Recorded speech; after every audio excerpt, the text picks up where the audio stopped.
mensahe sa mga pulis, sundalo at mga Navy. Pulis pang Kalawakan, pulis pang Kalupaan, pulis pang Karagatan, at syempre ng pang-Himpapawid. Kumusta na ang mga puti ang itlog? Kumusta na? I know, hindi naman puti ang itlog ninyo. Pero you know what? Kailangan nyo na mag-speak up daily. Dahil every day is a speak up day. Marami na pong mga lumalabas katulad na ni Miss Cathy Binag at mismo siya ay nanawagan mga palangga kasi dito sa mga sundalo at mga kapulisan na sinasabi niya mabait naman daw itong mga ito at nakakasama niya sa kanyang mga charity adventure in the past and even right now, di ba? So nananawagan siya na magkaroon kayo ng paninindigan. Right? Nananawagan si Cathy at ang sambayanang Pilipino na itayo ninyo ang bandila ng Pilipinas. Dahil yun ang inyong obligasyon. O, sabi nga ni Baby Girl Sas Rugando, the Armed Forces of the Philippines is the protector of the people based on, according to Section 3, Article 2, di ba? Sa ating konstitusyon. Ang dami na pong nagsasalita pero kailangan nating himukin ang ating mga palanggang may paninindigan. Kaya sabi ni Cathy 12 hours ago sa mga mabubuting kasamahan natin at kaibigan natin na kapulisan, Philippine National Police, sa ating military, Armed Forces of the Philippines, Marines, nanawagan na siya, na may takot sa Diyos na way ipaglaban natin ang bayan kung para sa ikabubuti ng nakararami. Alright. Then, ang dami ng panawagan. Ayaw ko sa inyo mga sir, mga ma'am. Ano pang gusto niyo? Alright? May gustong, sabi pa pala ni Sas, may gustong iparating sa iyo, Miss Cathy Binag, ang ibang mga alta sa Forbes Park. Baka lumabas na rin daw sila. Ang ibang mga alta sa Forbes Park. Baka lumabas na rin daw sila. Well, maraming lalabas, di ba? Sabi ko nga sa inyo, may isang hindi pala may isang lalabas. Possibly, pag tumapang siya, si ERQ. Okay, ERQ, how are you? Hello, madam, baka naman gusto mo ipaglaban, may natitira ka pang malinis na hangarin sa iyong dugo. Kaya naman sabi ni Miss Cathy Binag, grateful for those who courageously speak the truth as they pave the way for a better Philippines for future generations. Let us remember that honesty and integrity are the pillars of a righteous society. In our quest for a better tomorrow, may we find comfort in the truth and stand firm in our convictions without fears. Kaya naman siya ay pinutakti ng mga trolls. Well, what do you expect? Yung mga trolls na yan, yung mga amoy tunga. Yung mga trolls sa mga bayaran ni Liza Tunas na mga amoy tungaw. Nakaamoy na ba kayo ng tungaw? Ang sabi doon ni Cathy, wag po kayong mag-alala, di po ako napatol sa mga troll. Not even watching those paid softmed posts. Yeah, don't watch them, di ba? If they're amoy tungaw, then trash, di ba? Trash them. Ang malaking pagkakaiba ko sa kanila, wala ako sa kanino mang payroll. At kaya yan react, mawawalan sila ng trabaho kapag di sila gumalaw. Bigay na natin sa kanila yan, kawawa naman. Report lang po natin, love you all. Okay, sabi pa niya, attempting to tarnish someone's character with malicious intent is like being a troll in the shadows. But remember, darkness can never overshadow the light of truth and integrity. Exactly, my darling. So now, kaya nga nananawagan tayo sa mga militar, sa Navy, sa Air Force, sa mga pulis na mga matitino na tumayo kayo sa katotohanan. Labanan ninyo ang mga kasinungalingan, ang mga fake news ng pulboronic government na ito. Para dahil ito ang pinaka-high na high. Not only with the pulboron, but high na high sa korupsyon, high na high sa pang-aabuso. At kayong mga pulis pang Kalawakan, kayo mga pulis pang Himpapawid, kayo na mga pulis, bahala na kayo. Kayo yung mga representante ng taong bayan, pang Kalawakan man, pang Karagatan man, dapat huwag kayo maging pulis ng pangkahayupan or pangkapulburonan. Dahil sabi nga, mga kababayan, hirap na ang taong bayan sa pagbili ng kanilang mga pangunahing pangangailangan. Bigas na lang, hirap na ang taong bayan. Pero kayo, mga militar, Navy, Marine, lahat kayo, okay? Titignan nyo na lang ba ang inyong mga kapitbahay, kamag-anak, na naglilimahid, na hindi makabili ng bigas, ng ulam, samantalang kayo ay nag-e-enjoy sa pagnanakaw at nagiging kasabwat kayo. I'm not saying lahat kayo. Kung kasabwat ka, hindi, yun, ikaw yun. Mag-enjoy ka na lang dito sa pulboronic government. Pulboronic, not only the puting, okay, kundi ang kanyang mga tao na nakapaligid sa kanya. Kaya nga ang mga militar, nananawagan kami sa inyo. Hindi nyo kailangan maging marahas, kailangan nyo lang mag-prayer rally. Kasama ang mga religious group, kailangan nyong manindigan laban sa mapang-abusong gobyernong ito. Bakit? Bakit kailangan ninyong manindigan? Dahil ang mga institusyon ninyo, ang mga mandato ninyo na binigay sa inyo, okay, pinag-aral kayo ng inyong mga magulang, binigyan kayo ng oportunidad na maipasa ang mga rigid training dyan, kung paano nyo narating yung mga eksena ninyo ngayon. Kasi sabi ninyo noon, nung bata pa kayo, di ba, pag may mga tinatanong kayo sa may mga tinatanong sa mga contest, Little Miss Philippines, oh, that's my boy, di ba? O di ba? Ano ang gusto mo paglaki mo? O, ang sinasabi, gusto ko po maging pulis. Bakit? Kasi po protektahan ko ang taong bayan.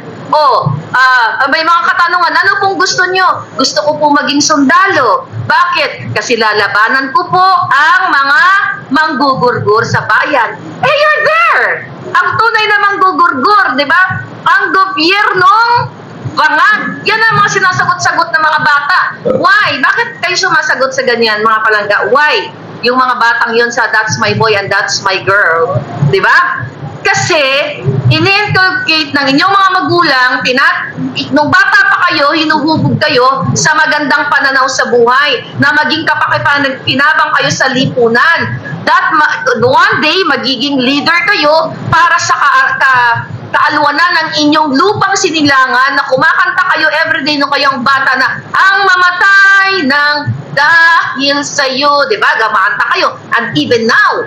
Pero ano nyo ngayon? Anong ginagawa nyo? Ang mamatay ng dahil sa pulburon. Yan na bang ninyo ngayon? Ang pambansang awit? Tumayo kayo sa inyong mga paa. Manindigan kayo, labanan ng korupsyon, pang-aabuso, panggigipit, not only sa religious group, kundi sa bawat sambayan ng Pilipino. Bakit? Pinangukuan kayo, yan ang balikan nyo, kayo mga matatanda na ng mga polis, balikan nyo yung mga magulang nyo, mga nawala na lumipas na ang kanilang panahon. Kayong mga military, maaari ang inyong mga tatay ay may mga militar din, kaya kayo naudyukan, anak, pag mag-aaral ka, kasi anak, ipagtanggol mo ang lupang sinilangan, ang bayang Pilipinas, maging isa kang Andres Bonifacio, ganyan-ganyan, di ba? Nasaan ang professional integrity ninyo kung patuloy kayo nagsisilbi sa pulboronic at pikit mata kayo na nilalapastangan na ang inyong flag, ang inyong bayan na sinabi ng tatay nyo at ng lolo nyo, ikaw little boy, nung bata ka pa, pumasok ka sa militar, mag-aral ka, itayo mo ang honor ng lolo mo, ang honor ng tatay mo. Yun ang iyong responsibilidad, duty mo sa taong bayan, na tumayo ka, ipaglaban mo ang naaapi. What are you doing? Bakit kayo tumatayo sa mga pulboronic sa gobyerno? Ang dami ng circumstantial evidence at mga witness. The latest one is Cathy Binag. Babaeng may balls. Babaeng hindi takot magurgur. Ako, 2 taon na simula nung binolja ko ang budol na sinuportahan ko. Diba? Tumayo kami dito, itinataya namin ang buhay, panggigipit, lahat gusto kaming pilayan, gurgurin. Pero anong ginagawa nyo? Kayo ay may mga bayad. Hindi lang kayo tumatayo dahil puti ang bayag nyo. Mga lalaki pa kayo, dumaan na kayo sa mga training, pagapang-gapang pa kayo sa mga putik, di ba? Pagdating sa training, nag-disguise pa kayo na puro mga damo-damo para labanan ng mga kalaban, da-da-da-da-da. But the kalaban is there. Diyan sa Malacanang ang kalaban, nasaan ang mga prinsipyo ninyo? Nasaan? Kasi gusto ko i-touch yung mga puso ninyo dahil I believe may puso pa kayo. I'm just talking dun sa mga puso. Pero yung mga wala ng puso, nasa Jempierno na mga yan. Nasaan yung commitment nyo, una kay lolo nyo, kay tatay, kay nanay nyo, sa mga kapatid mo, sa mga magulang mo, na noong kayo ay lumalaki, oh, little boy, paglaki mo, ganito gawin natin, ganito gawin mo, di ba? Asan na yung mga medalya? Asan yung pagsunog nyo ng kilay? Nung kayo ay nag-aaral dahil gusto nyo makapasa dyan sa PMA, sa lahat ng mga, scholar, what do you call it, mga exams and everything. Or, unless kayo ay tinuruan ng inyong mga magulang na mag-aral, maaaring mga magulang ay corrupt, mag-aral kayo para kapag kayo ay nakatapos, magiging siga kayo at manggigipit kayo ng taong bayan, magnanakaw kayo at manggugurgor kayo. Unless na yan ang tinuro sa imo ni lolo, kag lola mo, kag ni mama, kag papa mo. Pero kung ganyan ang tinuro sa'yo, no wonder na hanggang ngayon ay nakaibangag junior ka pa rin. Diba? Pag tinatanong kayo, yung mga speech, yung mga lintik ka mo, di lahat, nung lintik lang. O, dito kami, mga kababayan, di ba, kailangan mayroong pagbabago, di ba? Kaya mga polis, ang dami kong mga kaibigan ng mga polis dyan na mga brusko. Pag nagsalta kayo sa komunidad, kami, mga kababayan, nandito kami para proteksyonan ang inyong komunidad. Maging aware kayo sa pangyayari sa inyong kapaligiran. Kapag may nakikita kayong mga krimen, tumawag na kayo, sa ganitong number, di ba? Panahon ni Pangulong Duterte, was it, we have 911, is active pa rin ba? Diba? Your duty, all of you, men and women in uniform, to ensure public safety. At walang exemption yan. Ang public safety, serve and protect, kasama ang lahat ng religious group, including the KOJC. Hindi yung poproteksyonan nyo ang bangag na maari, I'm just saying, na kumukuha ang bangag na mga bangag mismo, si Bangag Junior at ang kanyang staff na silang Dameo, dahil yan ay na ibigay naman na statement ni Katia, na silang Dameo, na yung kanilang mga ginagawa sa Davao ay pwede silang magpalaya ng mga kriminal o mga manggugurgur at pasuotin ng uniforme ng policeman o navy, whatever, kung anong gusto nila ipasuot para manggurgur o manggipit. Yung inyong sinumpaan, lahat kayo, pulis pang Kalawakan, panghimpapawid, di ba, ano man, sumumpa kayo, di ba, na protektahan nyo above all ang flag ng Pilipinas, above all ang kapakanan ng taong bayan, dahil ang taong bayan nandyan, sila ang nagpapasweldo sa inyo, sila ang bumubuhay sa inyo, 10 ng pamilya ninyo, kaya dapat ibalik nyo yung serbisyo. Pero what are you doing? Paputi-puti lang ng itlog? Yan ba? Mamamatay kayo na duwag kung hindi kayo gagalaw, mga kababayan. Military, Navy, Police, kung hindi kayo tatayo sa flag, kung hindi kayo magsasalita dito sa highly, extremely, to the highest power, corrupt regime of Marcos Jr., nilagpasan niya ang tatay niya. This time, nilagpasan niya ang tatay niya. Remember, during that day, yung 10 billion na recorded yan sa Guinness, kulang pa nga yan 10 billion. And now, almost a national budget na pupunta sa mga bangag. And then you allow this to happen? Mga bruskong mga palangga? We need political changes. We need changes sa bayan ito. Basura natin ang mga bangag. Ikaw, PSG. Ikaw, yung nag-abot ng panyo kay Bangag Junior, na nakita mo na mayroong white powdery substance dito, sa ilalim ng ilong, sa baba, taas ng upper lip niya, Di ba? Alam mo sa sarili mo na yun ay pulburon na favorite ni Marcos Jr. Pero inabutan mo lang ng panyo. Kung ako sa'yo, dapat pinusasan mo na yun. Dahil caught in the act na siya ay gumagamit ng white powdery substance. Kung ako doon, kinaray-kay ko na si Bangag. Dahil huling-huli sa kanyang bibig na meron siyang white powdery substance. Tapos dahil masasabihin ninyo ang video ay AI, authenticated dyan, mga linti. And now, what? May lumabas na katibina.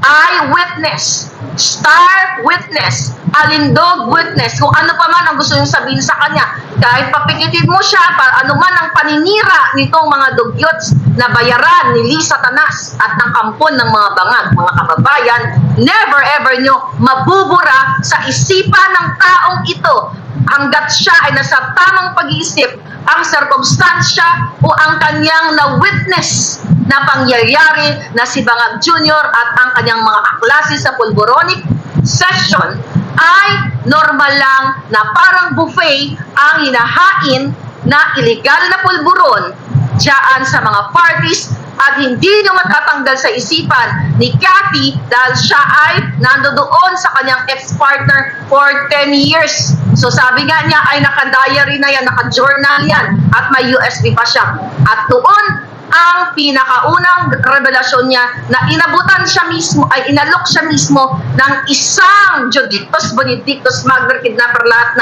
na si Lisa Tanas ng ipinagbabawal na pulburon. Now, you, military, nasaan ang inyong power to ensure the public safety? Bakit ayaw niyong tumayo sa mapang abusong bangag? Ano ang meaning, ang saysay ng buhay ninyo? Kung wala kayong gagawin at you are what? You're not transparent at all. Malabo pa kayo sa tubig kanal. Why? Malabo ang paningin nyo. Ubulag kayo. Diba? Nasaan ang hustisya? Nasaan ang jutang ginemes na integridad? Paulit-ulit. Integrity. Every speech na lang. Naririnig nyo sa mga mission nyo. Diba? Na panatilihin ang mga integridad ng ating mga kapulisan. Diba? Kayo mga military, lahat kayo. Actually, kawawa ito mga palangga ko. Kayo yung mga, hindi ko to ina-address. Ang ina-address ko lang to sa mga corrupt. But you, mga bruskong mga palangga na nagpapakahirap sa araw-araw, na ninanakawan pa kayo ng sarili ninyong ahensya sa pagkupit, pagnakaw ng worth ng 50 pesos, both AFP and PNP. I don't know sa Marine, wala akong update. Baka meron kayong update. Ng 50 pesos para kunwari i-donate sa Karina. Tapos wala naman sila pinakitang may dinonate sila coming from that police police subsidy. Ba't hindi nyo dapat kinakatasan yan? Ulitin ko, ang misyon ninyo, kayo dyan sa AFP, lahat kayo, di ba? Para proteksyonan din, alagaan ang inyong mga miyembro. When I say miyembro, ito mga sundalo at kapulisan, karamihan, tanan-tanan na. Pero ninanakawan pa kayo mga palangga 50 pesos na lang, pinapatos pa. Bubulsa pa, hindi pa sila kontento sa kanilang confidential fund, sa nakaw fund nila, then gagatasan, kumbaga pipigayin pa ang bawat dugo ninyo. Again, back in Duterte's time, dinobol ni Duterte ang inyong sweldo para maiwasan na ang pagnanakaw, pangpupotong, pang-extort sa mga ordinaryong citizen, pagtatanim nyo ng mga pulburon, tapos kakwartahan nyo yung tao, di ba? Pataniman mo, tapos kunyari, sige, pag hindi ka nagbigay ng 2,000, huli ka. Gawain yan ng mga scalawags ng mga polis na yan. So, ang ginawa ni Duterte, yung angabels ng Pangulo natin, na may masabi lang kayo, pero effective yung angabels na same with my angabels. Hindi ba kamura-mura yung ginagawa nyo? Kulang pa nga eh. Actually, kulang pa nga dapat sa inyo. Legal na gurgur eh. Yung sabi ko nga sa inyo, kung ako ang nandyan ang presidente, unang pagnakaw mo ng 10,000, utod dayo ng imong kamulag ko. Ba yun? Wow, that was 30-something years ago po, the last time I used that word. Oh. Umulag ko o kalamingking. Yung pinky mo, pinky finger mo. Diba? Ano ang mission nyo, ha? Ano ang mission nyo? Asan yung pagpoprotekta ninyo? Didepensahan ang bayan, diba? I-secure, o when you say pangkalawakan, you secure the airspace. Bakit? Okay. Kung gusto nyo i-secure ang pangkalawakan, yung airspace, and bakit nakakatakas ang mga bangag, connect natin, ang mga bangag na mga smugglers ni Marcos Jr. na naka-in and out ng walang proper documentation. Nakakalusot sila sa pag-transport ng mga items, okay? Ng mga epektos. Ngayon, mga kababayan, ito, I'm talking to you, Air Force people. Bakit ka pinapalusot na mag-in and out ang pagbaha ng polvoron? Punta kayo sa mga street ngayon, lumabas kayo, maaga dyan sa Pilipinas. Kayong mga militar, kung matino kayo, kayo, Air Force, tanan ka mo. Lumabas kayo sa inyong mga hawla, sa mga kanto na madadaanan nyo. I-assess ninyo ang sitwasyon ng ating mga palangga. Bakit naglipa na ang mga polvoronic? We'll talk about Air Force pala. Mamaya, police na yan, eksena. Punta tayo sa Air Force. Bakit inaalaw ninyo may lumilipad na mga sindikato mula sa iba't ibang lugar at dumidiretso dyan sa Pogo, dyan sa Cavite, sa teritoryo ni Bonjing? Buhay pa ba si Bonjing? Tagal naman po meron ng Bolate. Itong Bolate ito, papasyal-pasyal pa kasi. Ay! Pumunta ka na ng Cavite. Nakakaloka. But, seriously speaking, mga palanggingge, to protect the airspace. Hindi lang yan drama-drama na laging may bang-bang-bang, di ba? Laging may, may laban kaagad. Ang tunay na laban, nasa loob ng sindikato na Malacanang. Sila ang nagpapayag dito sa mga sindikato na labas-pasok ang pulburon o kung ano pa mang mga epektos. What happened? But this is not air by air. What happened to the Bugatti na binibida-bidahan dyan sa Senate hearing ni Tulfo? Nasaan na yung mga Bugatti? At ayon sa ating, I think may nag-report dyan, at ayon sa ating mga informasyon, sangkot dito ang kapatid pamilya ni Liza Tanas. Dito sa Bugatti na ito, na niregalo sa pamilya ni Liza Tanas sa side ng mga Araneta. Wala kayong ginawa. Hanggang hearing lang. Kaya dapat hanggang buwagin na yan. Senado, dapat na bungkalin na yan eh. Nagpapatayo pa kayo ngayon ng bagong building and you're talking about billions of pesos na naman. Kaluoy talaga ang ating mga kababayan. Meron namang building yung Senate na yan. But now, may bagong building, bagong gastos, imbes na yung billions of pesos na yan, ibuhos sa inyong mga livelihood programs, ibuhos sa mga infrastructure na kung saan mag-create ng jobs. Ilan lang ang makikinabang din sa building ng Senado na yan? Majority ng mga senador, Jejemon, sa kaanib ni Satanas. So sila lang. But if you build house, well, at least housing, no? But talk about housing later. Building na kung saan ang makikinabang ay taong bayan, mag-build ka ng mga manufacturing plant. You discover kung ano ang mag-create ka ng mga pwedeng ibenta na mga resources ng Pilipinas. Magpatayo ka sa lugar na yan, Region 1, 2, 3, 4, 5. O ito, mukhang marami silang ditong kakao. Tulungan natin, katulad ni General Macanas, ang daming dark chocolate sa kanila, sa lugar nila. O pwedeng, baka dito, tulungan natin kung paano yung billion pesos na yan, instead na mapunta dyan sa yawang mga Senate building na yan, o dito sa probinsyang ito, o dito sa Cagayan, de Oro, kunwari, or Davao, or Capiz, o wherever. O ito, napakaraming kakao dito. Okay, kakao. Tulungan natin ang itong mga tribe dito kung paano sila mag-innovate. Bigyan nyo sila ng classes, diba, ng kaalaman. Dahil dyan nagsisimula ang kaalaman. Eh, anong ginagawa nyo? Anong ginagawa ninyo? Wala. Diyan nagpapatayo na multi-billion ng jutang ginimis na building na yan. Kapag tayo ay binangbangbang dahil sa kaguluhan na nakaamba, yung billion na yan, billions of pesos na yan, okay? Wala yung pakinabang kapag tayo ay binangbangbang.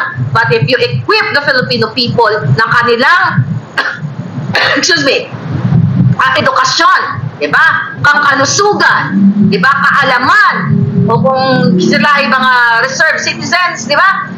Ituruan sila ng training na kung saan kapag may mga bang, ay alam nila kung paano ipagtanggol ang kanilang mga sarili. O alam nila kung paano tumakbo, protektahan ang kanilang mga pamilya. Diba? Paano nga po protekta? Paano nga ipagtatanggol ni ordinaryong Pinoy ang kanyang sarili kung hindi ka siya makabakal sa bugas? Kayo mga nasa Air Force, kasi you allowed this bangag na mag-in and out sa pamamagitan ng himpapawid sa pagpasok ng mga illegal na pulburon, illegal na mga eksena. Diba? Puro pera. Asan yung mga modernization project ninyo? Wala nga tayong sariling pangbang-bang-bang, tapos gusto panikutin kayo, ibala sa kanyon, o ibala sa pulburon. Diba? Asan yung professional development para sa ating mga kawawang sundalo? Yung mga sa lower ranks. Diba? Nasaan ang pag-improve ng kanilang mga sarili? You need that, mga palangging brusko. Why? Yung mga pondo na yan, dapat ang mga sundalong deserving na may angking talino at galing lahat, whether hindi ganun. You know what? Naniniwala ako na ang paghubog sa kaisipan ng tao, diba? Ang paghubog ay hindi yan, although may mga gifted talaga ng mga tao, hindi dahil ito yung medyo mahina yung yung pangunawa, iitsapwera mo siya. Dapat equal opportunity.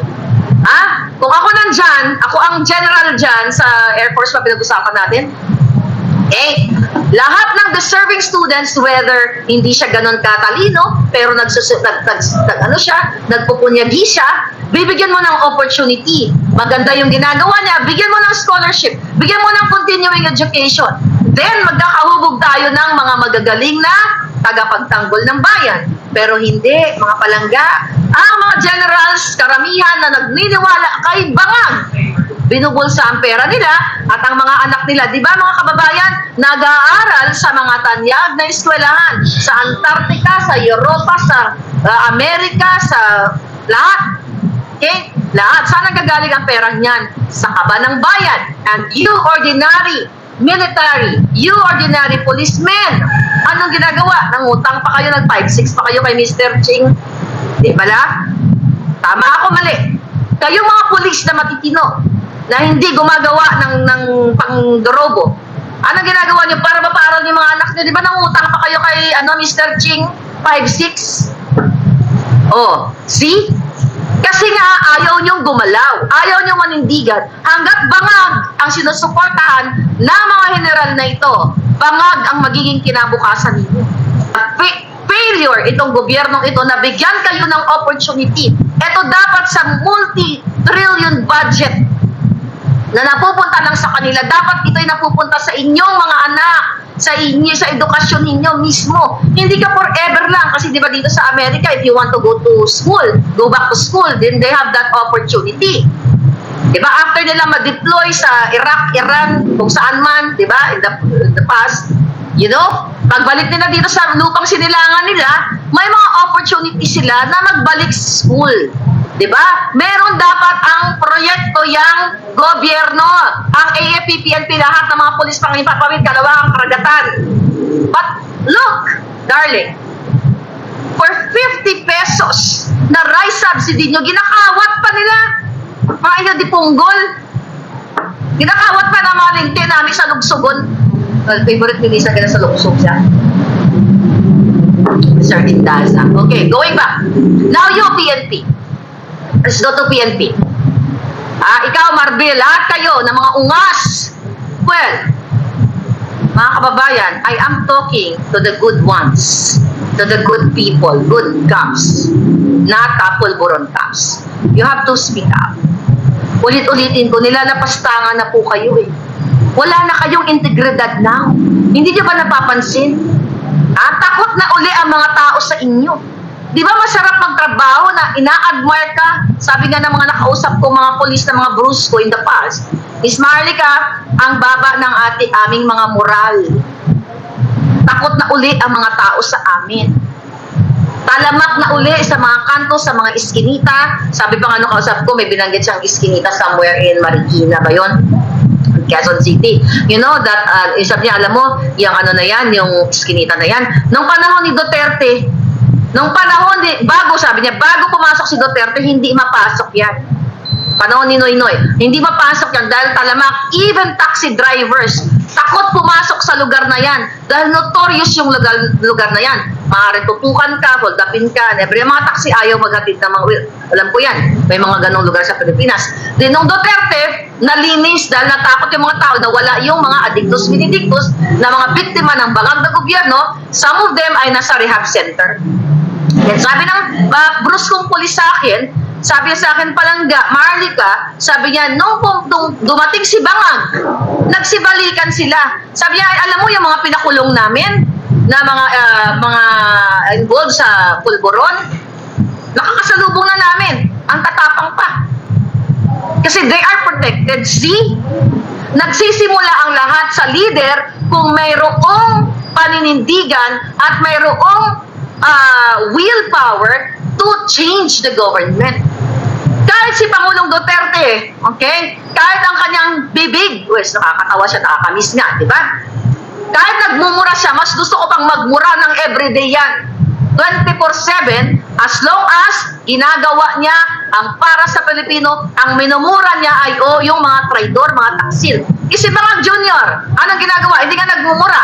Pero behind the scene, nagmumura ang mga pulburonic na inahain sa party, inahain sa Malacanang, 24/7, non-stop, unlimited supply. Sino pipiliin nyo? Si Digong, namura ng mura 24/7, di naman. You know, I'm just saying. Ang ibig ko sabihin, kahit magbura siya ng 24/7, it's okay with me. As long as rat-ratin ang mga salot sa bayan. Kasi ba nga, kunyari pa konyo-konyo, pangiwi-ngiwi ng ganyan. Pag tinanong mo, Sir, what can you say about the 5,500 flood control? Hindi, pag-usapan yan. Diba? Nagpilipit ang Hiyo di Punggol. About that. What the heck? Sinong gusto mo? Si Digong na sharpshooter ang bibig? Diretso, parang nagmana nga yata ako dun eh.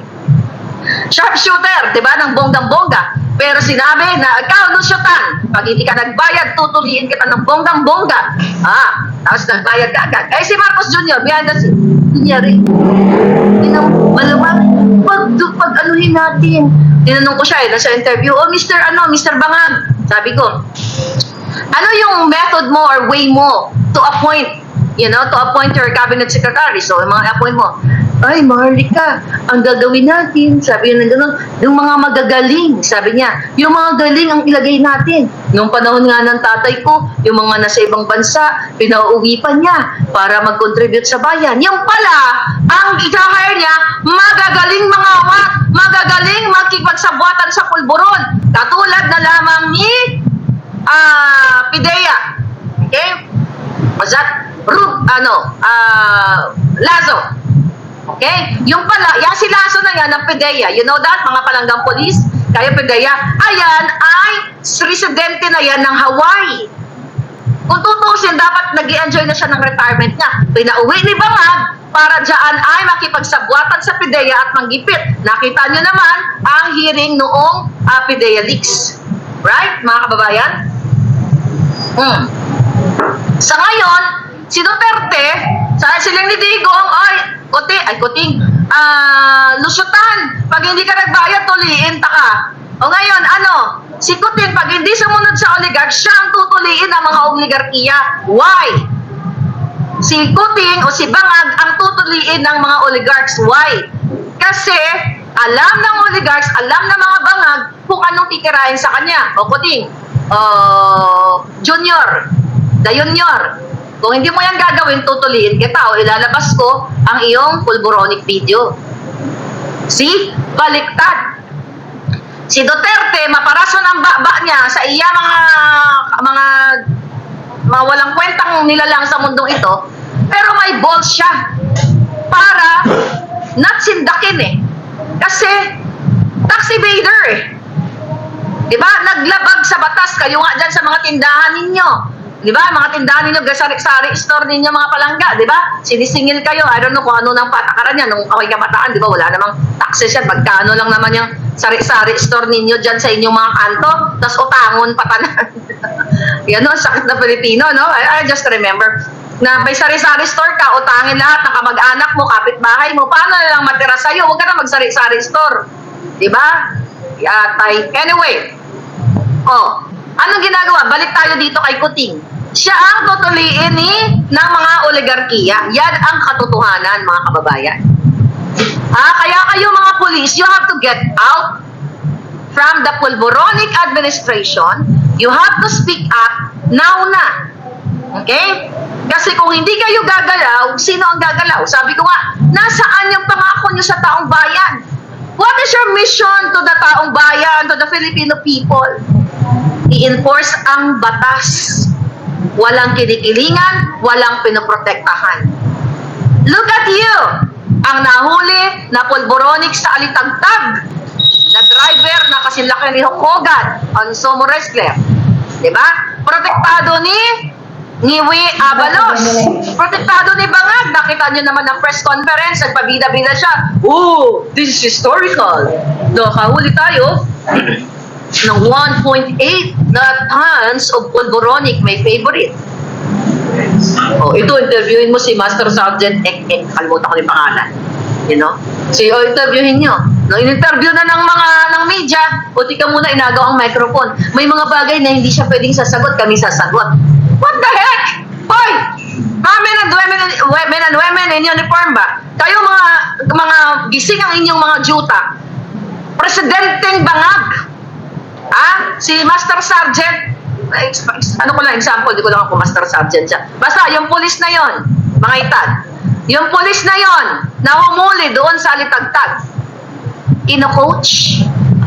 Hindi ka pwedeng i-coach ng bangag na presidente kung ano sasabihin mo, why? Ikaw ang eyewitness. Ikaw ang naka-experiensya nung tinatransport niyang binagbabawal na pulburon. Bakit si Kuting ang sasagot? Ibig sabihin, ito ay eksena lamang. Sila ay magkakasabwat. Si Bangag Jr. ay behind the scene ng pulboronic activity dahil huli-huli na siya mismo ay mayroong pulboron sa kanyang upper lip. Si PNP. Asan ang enforcement ng batas? Ang kaya nyo lang i-enforce yung illegal na panggigipit sa mga KOJC members. Ang kaya nyo lang ay mangtutok ng mga bang-bang-bang at hindi kayo nagsusuot ng badge, hindi kayo nagsusuot ng mga pangalan ninyo, ng nameplate ninyo, nakatakot pa kayo ng mga magnanakaw ang dating nyo or a thief in the night, sabi nga ng mga dilawan, di ba? Nung time na binurol si Senior, but anyway, sige. Masyado kayo parang mga holdakar sa bangko, the normal tawatan na nagkukubli kayo, NP, na gina-justify nila that you're doing it. Parang ganon yung they're suggesting to the Filipino people na nakikinig dun sa Senate hearing na yun na it's okay to do that, covering your mga dugyot na Tesla, di ba? Tapos, dahil ang hinuhuli ninyo ay si Pastor Quiboloy, sila pang bangag. Whether high criminal, high profile, whatever subject na ulihin ninyo, you have to follow the law. Nakalagay ba dyan sa konstitusyon na kapag nanghuli ka ng isang pastor, dapat hindi ka magsusuot ng badge, hindi ka magsusuot ng nameplate, tapos magkukubli ka ng mukha mo na para kang si Zorro, di ba? Mask of Zorro. Nakalagay ba yan sa ang Artikulo 482 kung meron man? Sa seksyon ng konstitusyon na ang mga pulis ay pinapayagan na magsuot ng mga pangkukubli kapag hinuli ang isang pastor o isang ganitong klaseng personalidad. Wala. Why are you doing that? That is very Liza Smugs. That is very lagdameo. That is very bangag. You're doing it, sabi ko nga, dapat talagang, kinakasuhan na yan ng seminaryan, KOJC, na dikdikin, pitpitin ang mga itlog na puti ng mga nang tutok doon, ng mga baril sa kawawang mga bata, matanda, kung sino yung mga yon. Kasi baka nga galing sa Davao Penal Colony yon, sa kulungan. Dahil sabi nga ni Cathy, binag ay gawain yan ng mga Lagdameo at ng mga Florendo kasi for 10 years niyang nakasama, may maraming kinukwento sa kanya ng kanyang ex-partner. Mayroon pa nga siya sagot. By the way, we're gonna have a second interview. Titignan lang namin kung anong pinakamagandang araw na available siya.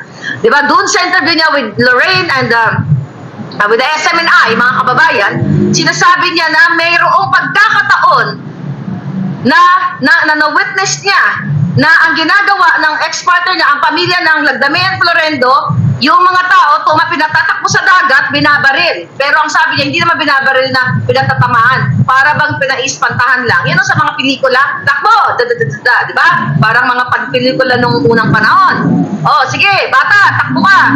Tapos tatakutin ka, bratatatatan. Is that makatao? PNP, lahat kayo, AFP. Makatao ba yan? Kahit siya ay congressman, kahit siya ay mapakapangyarihang tao, mayaman sa kanya lahat ng sagingan, di ba? Baka dyan sa sagingan pa silang tutuktsakan eh. Di ba? Di ba? You know, wild, you know? You can do that if you're bangag. Paghabulan kayo dun sa sagingan, habol tayo. Dun tayo sa sagingan ng tsokcha. Anyway, kaloka. But seryoso, mga kababayan, yan ba, PNP, yan ba ang itinuro sa inyong misyon ninyo na protektahan ang Pilipino? Pero ginagawa nyo, protektado nyo ang mga bangag. Nasaan yung maintain of peace and order eklabush? Public safety. Nag-ensure ba kayo ng public safety nung nag-raid kayo ng without search warrant? You don't care kung anong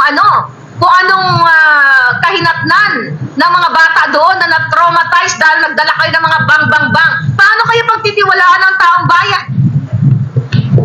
Kung kayo ay nagmamaskara, paano kayo pagtitiwalaan? Kaya nga, panahon kayo ni Bangag, bagsak ang tiwala ng taong bayan kasi what can you expect? Bangag ang namumuno sa inyo. Diba? Tapos gusto nyo, you deserve what? Respeto kayo ng tao. How can we respect you if you are part of this Bangag administration? Pag nagsalita kayo sa mga meeting di Avance, Eklabush, dyan sa community, itong police, si General, sa site mo lahat, graduated from this and that, awardee ng ganito, ganyan, world-class police, Eklabush. Really, Charlie? Kung world-class ka, paninindigan mo sa taong bayan na proteksyonan mo ang iyong komunidad. Wala kang integridad, bata, dahil puti ang itlog mo. Pitigin ko yan. Para hindi ko mapitik yung itlog mo, lumabas ka at manindigan, isama ang mga kaparian, lahat ng religious group, pagdasal kayo. Bitbitin nyo yung flag ng Pilipinas, doon nyo kantahin. Ang mamatay ng dahil sa'yo. Yan ang tunay na makabayan. You speak up. Hindi yung ang mamatay ng dahil sa pulburon. Ganon-ganon? Buisit kayo. Kung may ulam lang ako, tapos na kayo tanan eh. I'm serious. Tapos na kayo tanan. Kung may kulam lang ako kapangyarihan, punta ko ng Cambodia bukas. Anak ko yung bato para mag-ipul kayo. You know what? Nakakagalit yung ginagawa nyo. Kayo, PNP, puro panggigipit, pangaharas. No less than the Vice President, ang inyong pilit na gurgurin. Indirectly, you want Inday Sara to be gurgur. Di ba gusto nyo gurgur-liog na? Para kayo manatili sa pwesto. Ikaw kayo mga jasong julol sa pulis dyan, lalo ka na Marbil. Nakasabi ko nga, kahit tilaan mo kipailabog ni Satanas, gagawin ninyo. Sa ngalan ng pera, sa ngalan ng panggigipit. Sa bawat minuto ng buhay ng Vice President, ay mayroong nakaatang na threat because she is not an ordinary citizen. Bakit si Marcos Jr. 4,000 plus? Ano ang pagkakaiba ng President at Vice President? Mas mataas pa ang boto ni Inday Sara sa kanya. Si Marcos Jr. dinistrongkar pa. Ginamitan ng smart magic. Andyan sa affidavit ni Atty. Glenn Chong na no one ever filed a case against Glenn Chong na inakusahan niya na si Lisa Tanas, na si Bangag Jr. ay minanipula ang halalan 2022. And that is libelous kung hindi totoo. Pero bakit ayaw niyong bigyan ng kaso si Glenn Chong sa kanyang mga paratang? Bakit ayaw ipatawag ng mga Julolis sa Kongreso at Senado? Takot kayo kasi baka palunukin kayo ni Glenn Chong, hindi lang kayo dyan pa rin, palunukin kayo ng ebidensya. See, mga kababayan? That's about it. Na hindi, na ito yung titignan ninyo. You use your neurons, mga polis na mga palangga ko. Don't get me wrong. I love you, mga palangga. Mga brusko. Yung mga gumagawa ng tama. Hindi biro ang ginagawa ninyo. Kayong mga matitinong polis. Sinasalag ninyo. Imagine nyo ito. I'll talk to you heart to heart. I know you have a heart. Imagine ninyo katulad ni Morales. Balikan natin si Morales. Nag-casing. May dumating na certain DAZA that's coming from my informant. May dumating noong March of 2022, may dumating ang kawawang Morales ay nagtatrabaho lamang. May dumating na certain DAZA na informante na certain DAZA na si Bangag Jr. ay sumisingot kasama si Maria. Okay? Nagtatrabaho lang siya. Nagtrabaho, nag-casing and everything, nag-effort, nagtrabaho. Then kalaunan, ayon sa statement ni Morales, ay si Jojo Ochoa, si Paquito Ochoa na dating Executive Secretary ni Noynoy, na nandyan sa behind the kipay ni Lisa Tanas na tumutulong sa kanilang mga aktibidades.